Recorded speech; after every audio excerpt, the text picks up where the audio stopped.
बिस्मिल्लाहिर्रहमानिर्रहीम। अस्सलाम वालेकुम बच्चों, हम लोगों ने लास्ट 3-4 लेक्चर हो चुके हैं।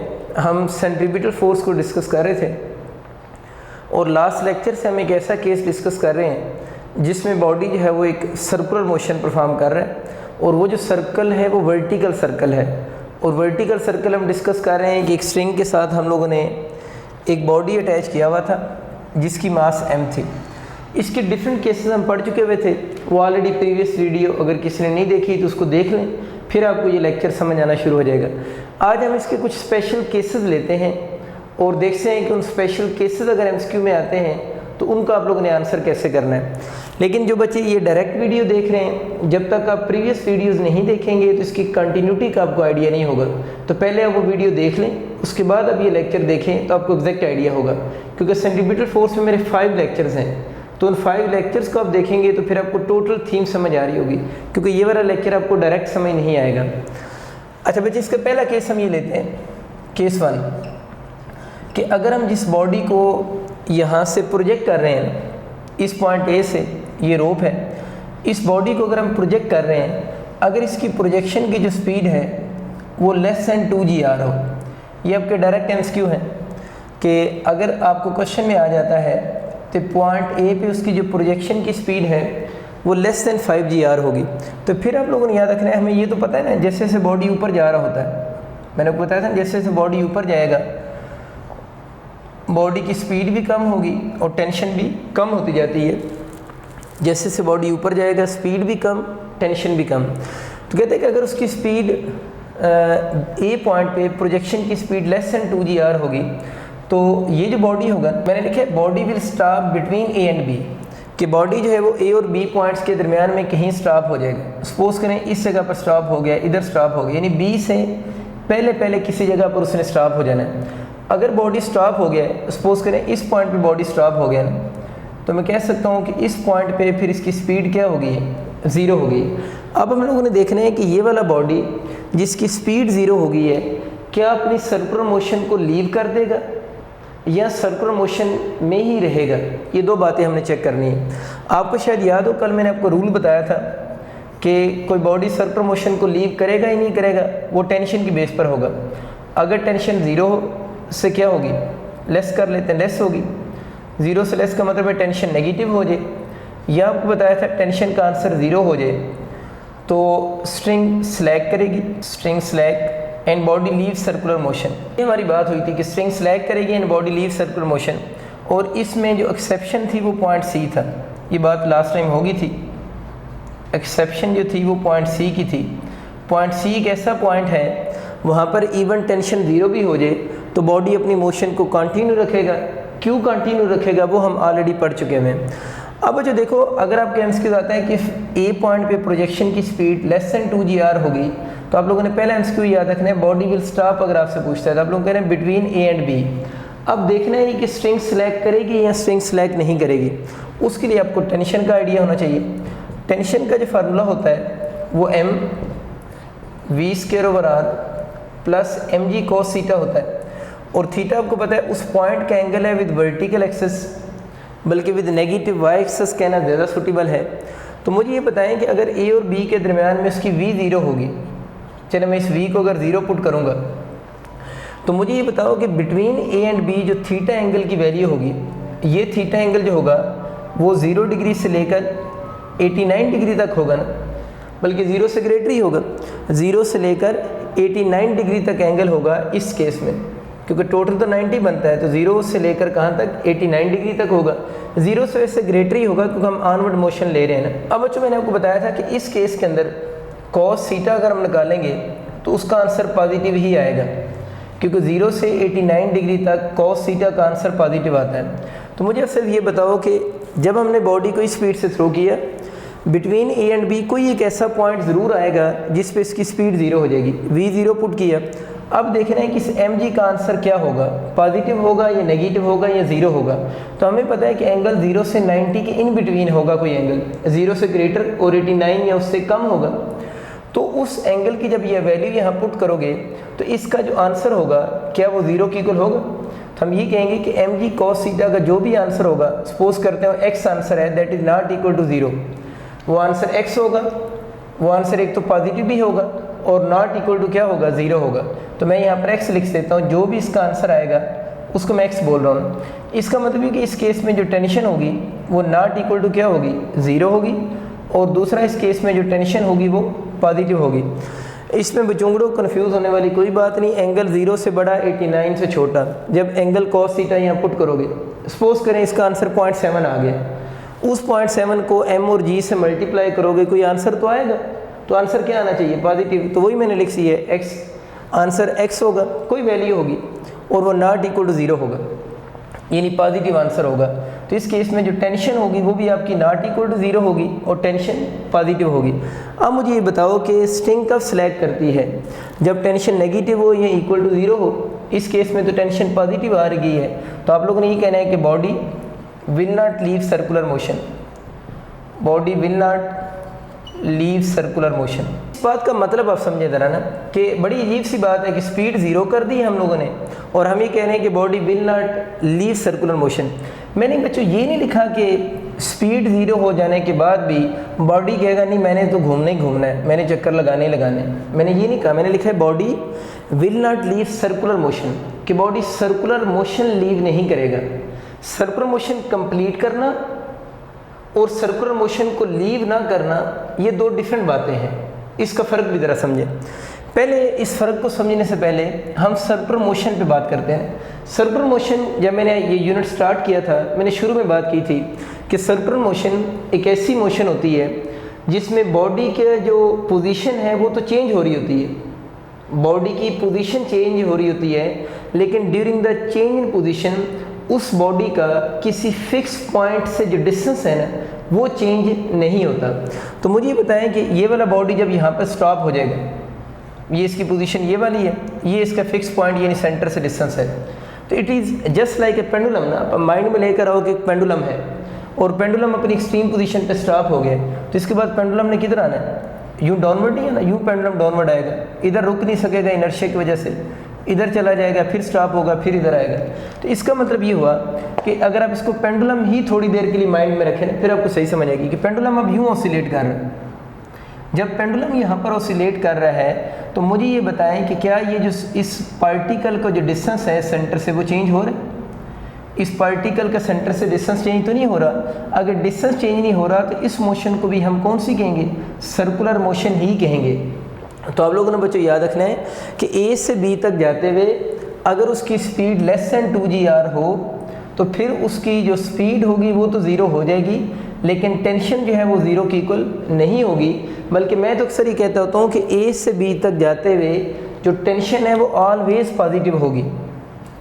अगर आप किसी बॉडी को जिस मर्जी स्पीड से यहाँ से थ्रो करें, देखिए लेस देन 2g/r लिखा हुआ है, तो लेस देन 2g/r कोई वैल्यू भी हो सकती है, यानी नॉट इक्वल टू 0 हो, बस कोई थोड़ी सी भी अगर वेलोसिटी देंगे तो बॉडी ए से बी तक यहाँ पे स्टॉप हो जाए, यहाँ पर स्टॉप हो जाए, यहाँ पर स्टॉप हो जाए, किसी भी जगह पर बॉडी अगर स्टॉप हो जाता है तो उसकी जो टेंशन होगी वो नॉट इक्वल टू 0 ही होगी, क्योंकि स्पीड किसी भी जगह पर 0 हो जाए तो टेंशन को 0 होने से ये वाला फैक्टर बचा रहा है, तो उसकी टेंशन का आंसर पॉजिटिव आएगा। और अगर टेंशन का आंसर पॉजिटिव आएगा तो हम बोलेंगे body will not leave circular motion, क्योंकि टेंशन अगर पॉजिटिव हो तो स्ट्रिंग स्लैक नहीं करती। और body will not leave circular motion का मतलब यह है कि बॉडी अपनी इस तरह की मोशन को कंटिन्यू रखेगा, और ये वाली जो मोशन है इस मोशन को हम सर्कुलर क्यों कह रहे हैं कि इस पार्टिकल का इस सेंटर से जो डिस्टेंस है वो चेंज नहीं हो रहा। हाँ, अगर आपका ये एमसीक्यू आ जाए कि क्या बॉडी अपनी इस सर्कुलर मोशन को या सर्कुलर पाथ को कंप्लीट करेगा, तो बॉडी डेफिनेटली अपने सर्कुलर पाथ को कंप्लीट नहीं करेगा, लेकिन इस केस में जो स्ट्रिंग है वो स्लैक नहीं कर रही होगी। बस ये आप लोगों ने चीज़ याद रखनी है। नेक्स्ट आगे बात करते हैं। नेक्स्ट इसका केस ये है, केस 2 आपको जो बनेगा। बल्कि एक और बात भी याद रख लें कि बिटवीन ए एंड बी जो होगा, ये जो ए और बी पॉइंट है इसके बारे में डायरेक्ट लिख लें, वट एवर द वेलोसिटी, आप जिस मर्जी वेलोसिटी इसको प्रोजेक्ट करें, टेंशन नॉट इक्वल टू 0 होगी, टेंशन पॉजिटिव होगी, and string will not slack, string will not slack.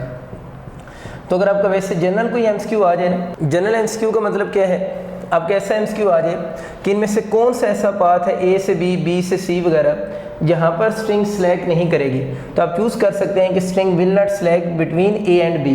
ठीक है, ए और बी पॉइंट के दरम्यान में स्ट्रिंग कभी सिलेक्ट नहीं करेगी। इसका केस 2 देखते हैं। केस 2 इसका बच्चों ये है, if v equal to 2gr हो जाए।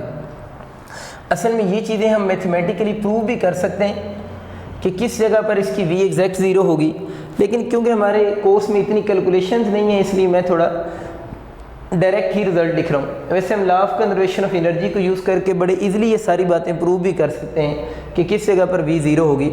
अब वो कहते हैं कि अगर आपकी जो a पॉइंट पे स्पीड है वो इक्वल टू 2gr हो जाए, तो बॉडी यहाँ से चलना शुरू होगा। अगर उसकी speed exact equal to 2gr हो जाए, तो फिर बॉडी जब पॉइंट b पे पहुँचेगा ना, तो उस b पॉइंट पे जाके उसकी स्पीड 0 होगी। यानी अगर बॉडी a से b पर जा रहा है और आप लोगों ने उसको स्पीड √2gr दी है, तो स्लो होते होते इस b पॉइंट पर जाकर उसकी स्पीड क्या होगी, 0 होगी। एक बात होगी। टेंशन का फार्मूला लिखते हैं b पॉइंट के लिए। क्या फार्मूला होता था, mv² plus mg cos theta. b point के लिए वैल्यूज पुट करो। हम क्या कह रहे हैं कि अगर v a 2gr होगी तो b पॉइंट पे स्पीड 0, इस v भी 0 होगी, प्लस mg कॉज ऑफ, इस b पॉइंट पे देखें एंगल जो बन रहा है विद नेगेटिव y एक्सिस वो किसकी कहला रहा है, 90 डिग्री। कॉज 90 पे 0 होता है तो टेंशन एट पॉइंट b किसकी हो जाएगी, 0 हो जाएगी।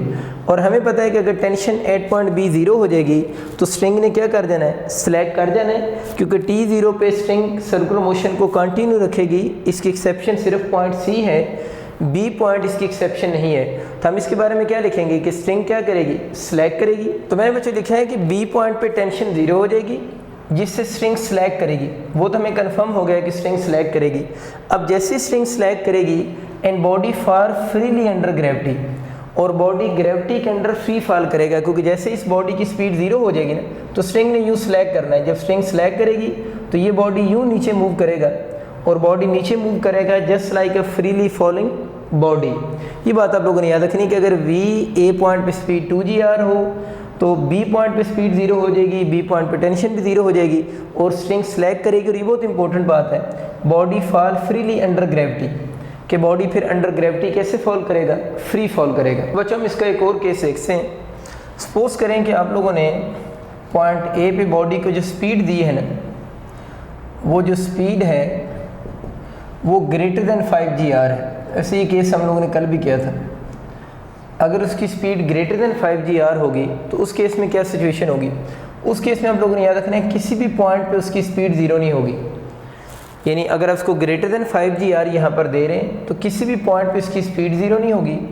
अगर स्पीड 0 नहीं होगी तो टेंशन भी 0 नहीं होगी, और बॉडी क्या करेगा, बॉडी कंप्लीट सर्कुलर मोशन, कि बॉडी एक तो सर्कल को लीव नहीं करेगा। लेकिन ये लीव की बात नहीं हुई, यहाँ पर मैंने वर्ड क्या यूज़ किया, बॉडी कंप्लीट सर्कुलर मोशन, कि बॉडी एक तो सर्कुलर पाथ को लीव नहीं करेगा, दूसरा सर्कुलर पाथ को कंप्लीट भी करेगा। वो सिंपल सा केस कल भी देखा था। एक और इसका केस हम लोगों ने कल भी देखा था। सी क्या लिख दिया, VA होगा। अगर जो उसकी VA है यानी पॉइंट A पे स्पीड है वो किसकी इक्वल हो जाए, 5gr की इक्वल हो जाए। इसके तो मैंने बताया था बहुत कॉमन एमसीक्यू आते हैं ना। ये आपको पता है ना पॉइंट A की कौन सी स्पीड है, क्रिटिकल स्पीड है। तो अगर आप इसको इस पॉइंट पे 5gr देते हो ना, ये तो मैं वैसे भी डायरेक्ट याद है, अगर इसको 5gr देते हो तो यहाँ पर इस केस में इसका जो आंसर बनेगा वो 3gr होगा, और इस पॉइंट पे जो स्पीड होगी वो √gr होगी।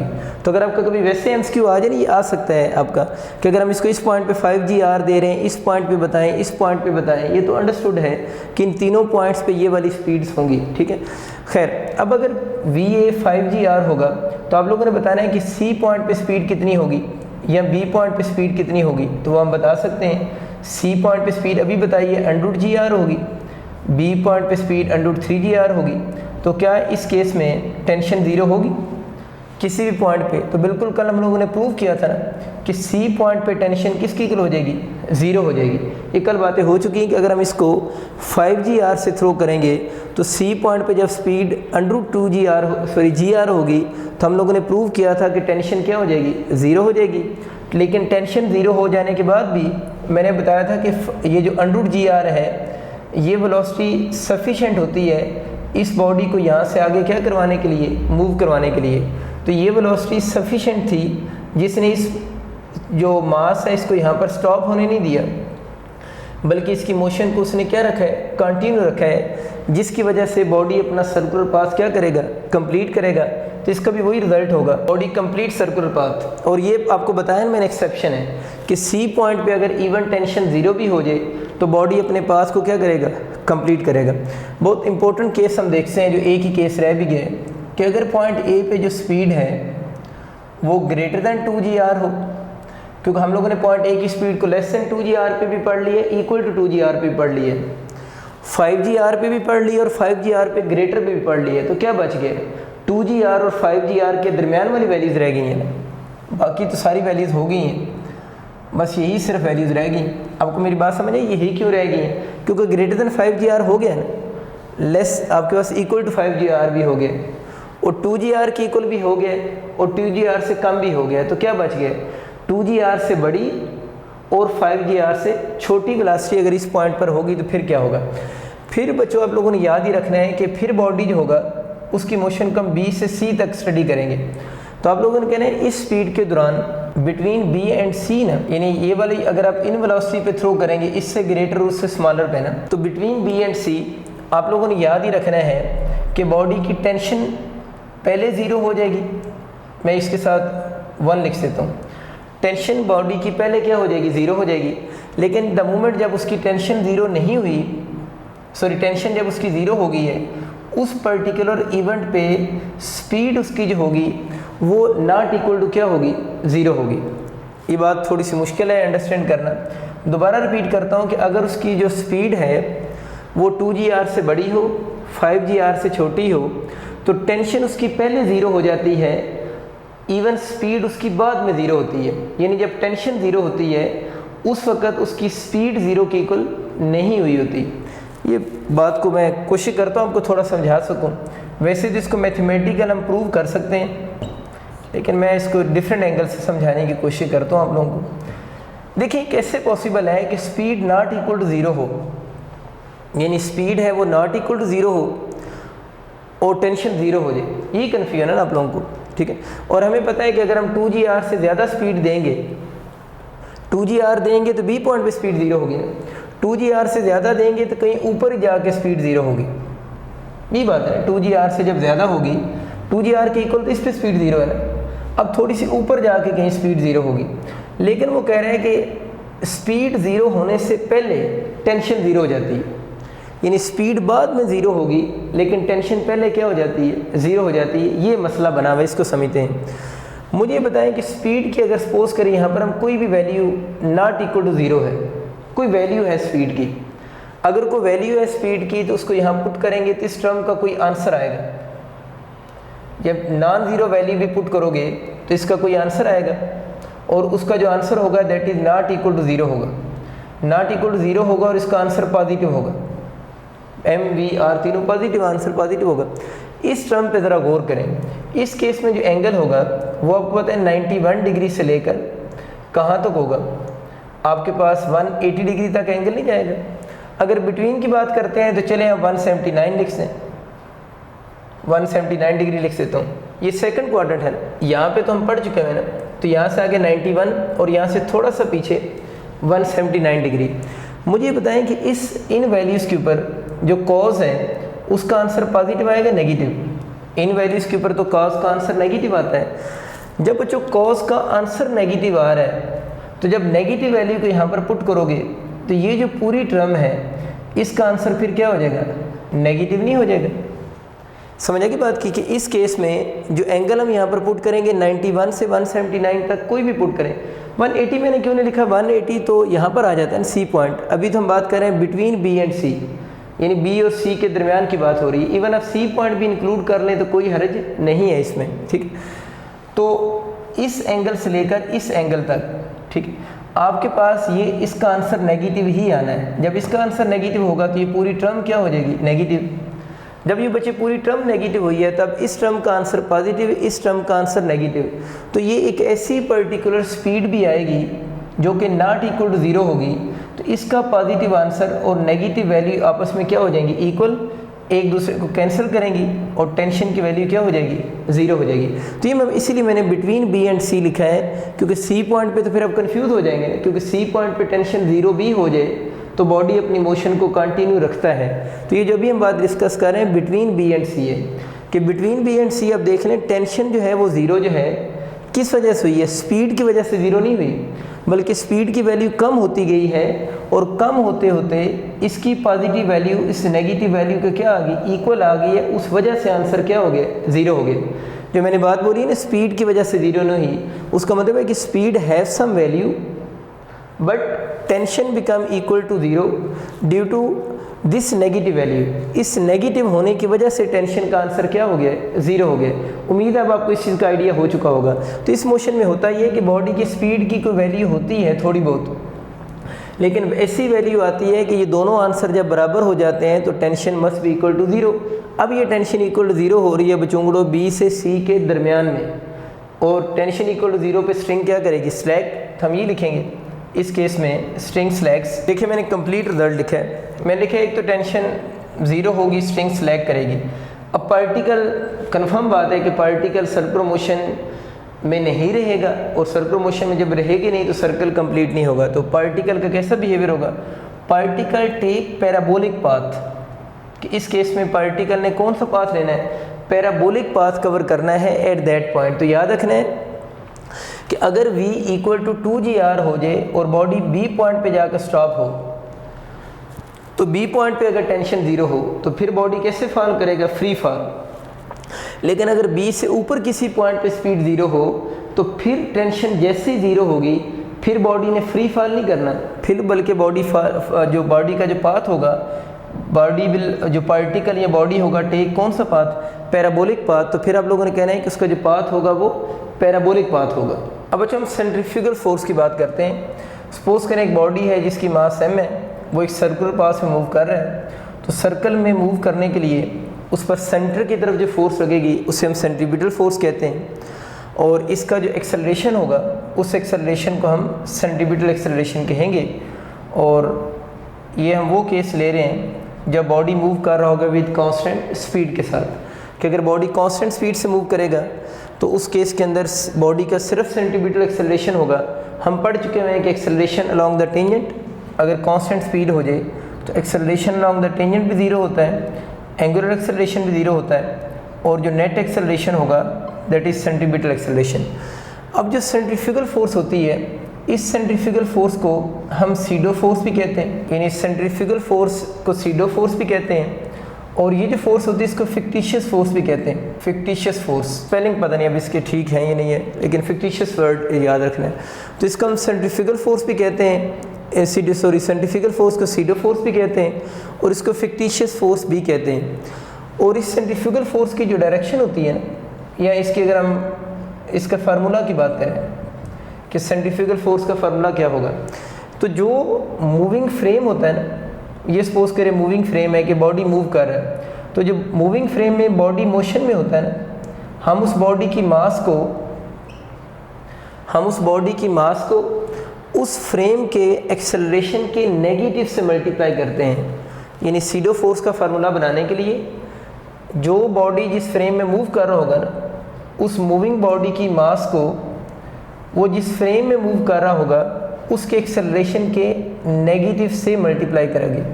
तो इस फ्रेम के एक्सेलरेशन इस वक्त AC है ना, तो इसके नेगेटिव से इसको मल्टीप्लाई कर देंगे। तो ये चीज़ आप लोगों ने याद रखनी इस केस में। तो फिर सेंट्रीफ्यूगल फोर्स का क्या फॉर्मूला बना है, -MAC हो गया, -MAC हो जाएगा, ठीक है। और AC के फार्मूले ऑलरेडी आपको याद है, एक फार्मूला AC का क्या होता है, V²/R होता है, और एक AC का फार्मूला क्या होता है, R⍵² होता है, तो फार्मूला बन जाएगा mR⍵²। तो आप लोगों ने याद रखना है कि सेंट्रीफ्यूगल फोर्स सीडो फोर्स है, इसको फिक्टिशियस फोर्स भी कहते हैं।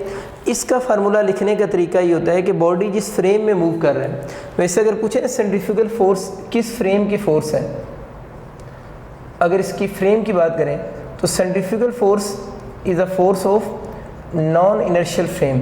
बहुत इंपॉर्टेंट बातें हैं ये कि सेंट्रीफ्यूगल फोर्स जो है, अगर पूछे ना वो किस फ्रेम की फोर्स है, तो हम कहते हैं centrifugal force is a force of non inertial frame.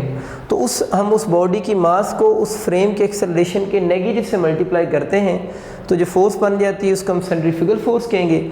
और इस केस में जब बॉडी कांस्टेंट स्पीड से मूव करेगा तो सेंट्रीफ्यूगल फोर्स की डायरेक्शन जो होगी वो फिर टुवर्ड सेंटर नहीं होगी, सेंट्रीफ्यूगल फोर्स की डायरेक्शन अवे फ्रॉम क्या होगी, सेंटर होगी। ये बात आपको क्लियर होगी कि सेंट्रीफ्यूगल फोर्स की डायरेक्शन टुवर्ड सेंटर नहीं होगी, बल्कि इसकी डायरेक्शन किधर होगी, अवे फ्रॉम सेंटर होगी। अब बच्चों ये चीज़ देखना है कि इस सेंट्रीफ्यूगल फोर्स की वजह से, चलो मैं इसकी सिंबल को जी से डिनोट कर देता हूँ। आप यूँ माइंड में रख लें कि सेंट्रीफ्यूगल फोर्स की सिंबल GFG है। अब देखना ये कि क्या सेंट्रीपिटल फोर्स और सेंट्रीफ्यूगल फोर्स की वजह से ये जो बॉडी सर्कुलर मोशन परफॉर्म कर रहा है, ये वाला पार्टिकल ये बॉडी सर्कुलर मोशन परफॉर्म कर रहा है, क्या ये बॉडी इक्विलिब्रियम में है या नहीं है। ये अब लोगों ने बात याद रखनी कि अगर ये बॉडी सर्कुलर मोशन परफॉर्म कर रहा है तो हम लोगों ने देखना है कि इस पर सेंट्रीपिटल फोर्स भी लग रही है, सेंट्रीफ्यूगल फोर्स भी लग रही है, तो क्या ये बॉडी इसकी वजह से इक्विलिब्रियम में होगा या इक्विलिब्रियम में नहीं होगा। तो आप लोगों ने याद रखना है कि body is not in equilibrium, body is not in equilibrium. ये वाला बॉडी इक्विलिब्रियम में नहीं होगा। इक्विलिब्रियम में ना होने का मतलब है कि इन दोनों फोर्सेस का सम इक्वल टू 0 नहीं आ रहा होगा। तो आप लोगों ने याद रखना है कि सेंट्रीपिटल फोर्स और सेंट्रीफ्यूगल फोर्स एक दूसरे को ना तो कैंसिल करती हैं ना ही एक दूसरे को बैलेंस करती हैं, तो जिसकी वजह से आप लोगों ने याद रखना है कि जो बॉडी सर्कुलर मोशन परफॉर्म कर रहा होता है उस बॉडी पर नेट फोर्स 0 की इक्वल नहीं लगती। अगर उस पर नेट फोर्स 0 की इक्वल नहीं लगेगी तो body is not in equilibrium. तो इसमें 2-3 बातें आप लोगों ने सीखी हैं। एक, इसके नाम पता होने चाहिए, किस फ्रेम की फोर्स है, नॉन इनर्शियल फ्रेम की, फार्मूला लिखने का तरीका क्या है, अगर बॉडी कांस्टेंट स्पीड से मूव करे तो इसकी डायरेक्शन सेंट्रीपिटल फोर्स की डायरेक्शन के टोटली एग्जैक्टली क्या होगी, अपोजिट होगी। फिर याद रखना है कि ये दोनों फोर्सेस जो हैं एक दूसरे को ना तो कैंसिल करती हैं ना ही बैलेंस करती हैं, और इन दोनों फोर्स की वजह से अगर पूछता है बॉडी इक्विलिब्रियम में होगा तो आप लोगों ने कहना है body is not in equilibrium. Equilibrium में ना होने का मतलब ये है कि सम ऑफ फोर्सेस जो होंगी वो इनकी वजह से 0 नहीं आएगा, क्योंकि ये दोनों फोर्सेस ना तो एक दूसरे को कैंसिल कर रही हैं और ना ही दोनों फोर्सेस एक दूसरे को बैलेंस कर रही हैं। आप सबका बहुत शुक्रिया। अल्लाह हाफिज़।